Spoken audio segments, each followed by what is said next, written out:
My name is Osama. This is my wife, Abir.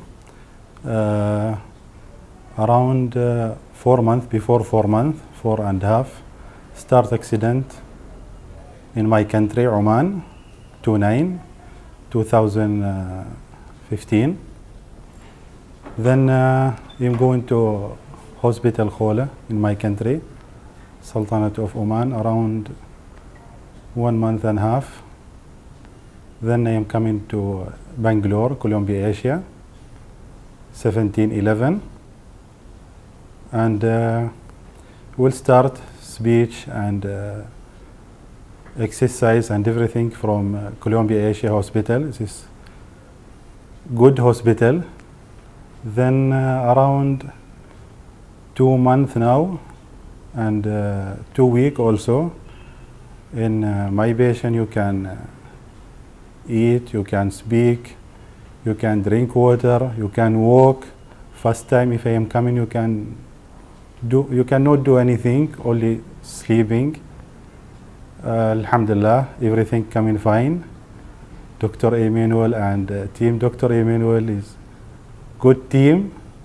I will hope if anything from any people, any patient is coming like that, coming this is hospital. This is nice hospital and nice team from Colombia, Asia, and also thank you from my friend, Mr. Manoj, and friend Anjad. He'll help for me, bring me for this is hospital.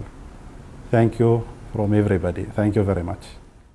In case of Abir, it was the fate turning 180 degrees in the sense that she can walk, she can talk, and they are going back to their home country tomorrow.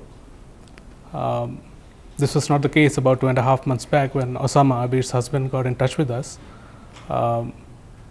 We came to know that she had undergone a surgery after an accident, neurosurgery, and she was on ventilator, and there was no hope that the family had with respect to seeing her walk, talk, or do anything, for that matter, become independent. So the moment they told us, considering the case was very critical at that point of time, having undergone surgery, we were also a little worried. So we started scouting for what can be the solution. We reached out to Colombia, Asia. We spoke with the doctor.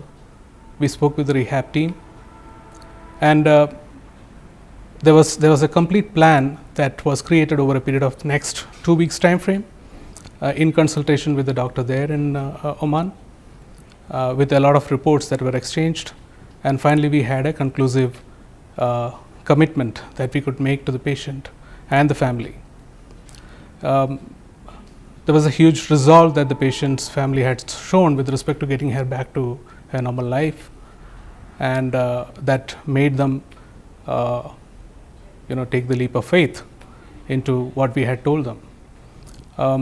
Considering that the patient was critical, we were also worried about whether the transportation, getting them here, making all the arrangements, and more importantly, unlike any other procedures where you understand that things would be taken care immediately, in this there is a lot of persistence and a long drawn sustained effort that goes in, not just from the clinical side but also from the patient side. Whether the patient can get motivated, can they sustain and continue with that, is something that we were worried about. Somehow we were very happy to see that things have turned around very positive. The family is very happy, and from what could have been versus what it is today, there's a huge difference.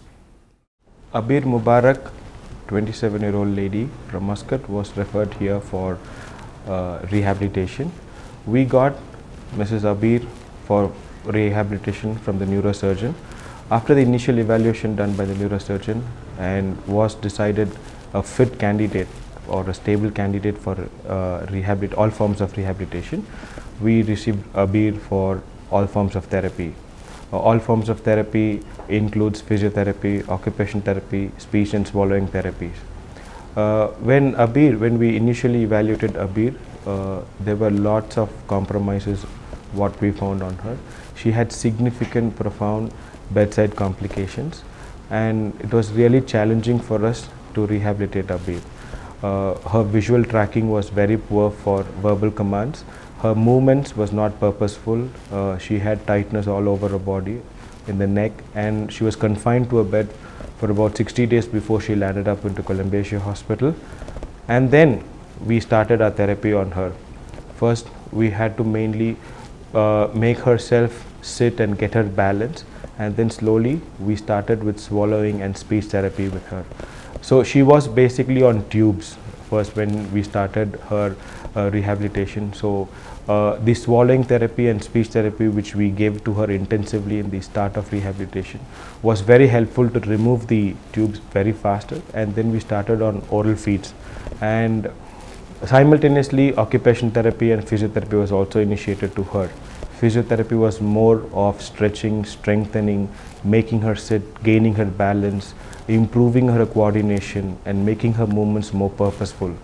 Occupational therapy was more concentrated towards improving her functional abilities.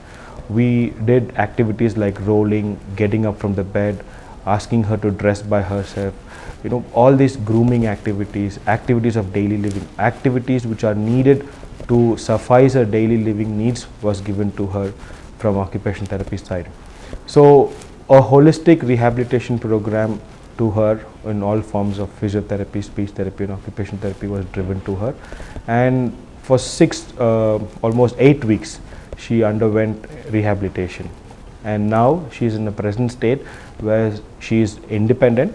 She is walking in a walker, she can get up from the bed by herself, she can speak, she takes food, she can take normal food, she is speaking normally, she is responsive, she can do anything. All coordinated activities, coordinated movements are present in her, and with a holistic support from the therapist, from the surgeon, from the doctors who saw her, and from the family support, which was very essential and vital for her recovery from this part, was very helpful for us to make Abir completely functional and independent in most of her activities of her normal living.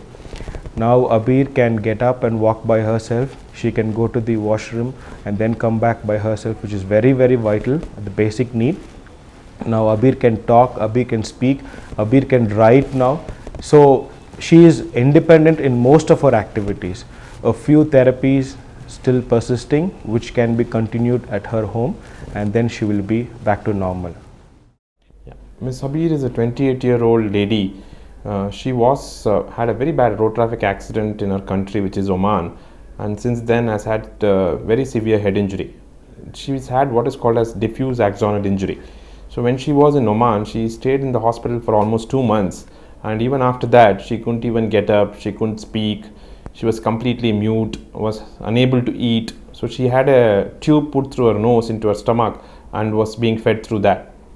So the family decided that for rehab they would move her to India. So when she came here and when we saw her, Abir was conscious, but she was not responding to commands. She was not taking food orally, she was not speaking at all, and she couldn't walk. She needed a lot of support to walk, even to the basic needs like going to the bathroom and things like that. She had a very dedicated family in terms of her husband and brother and mother. They all accompany her, and once she reached here, then we did a fresh set of CT and MRI scans for her and found that there was no significant big clot or any kind of an injury which would need any kind of a major surgical intervention. So we did some small surgical interventions from which she improved, and after that we started on extensive therapy of neuro rehab, which included swallowing therapy, speech therapy and also active physiotherapy. So over a period of about 2 months, Abir showed significant improvement. At the end of the first month itself, we could see that she had significantly improved in their ability to swallow, because we have a very special swallowing therapist who kind of starts with the patient and encourages them and gives them more and more exercises to improve their swallowing muscles. So over a period of this 60 days that she stayed with us, she gradually improved, and finally to an extent that she was able to swallow on her own and also to walk. So it was a very happy journey, not only for Abir and his family, but also for us to see that for a patient who couldn't even get up, who was unconscious but not responding, to improve to an extent where she could speak, swallow and also do activities of daily living. So like I was already mentioning, this not only involved just simple basic exercises, but an extensive planned neuro rehab program which we have established at Columbia Shah Hospital. So this involves not only the neurosurgeon, who is the primary treating physician. In addition to that, it involves a team of specialists of neuro rehab, neuro speech therapist and swallowing therapist. So we have been able to achieve these kind of results in a lot of our patients because of the complete teamwork that we see. We also have an occupational therapist who helps us in improving the whatever particular occupation the patient is, to teach them fine exercises which improve their gait, improve their activity and improve their movement. So even though Abir had some stiffness of limbs, we could manage that with only medicines and treatment, and then she significantly improved. And when she was being discharged, she was walking with the help of a minimal support and also was speaking relevantly and eating orally. So this has been a very good response that we saw from Ms. Abir. Thank you.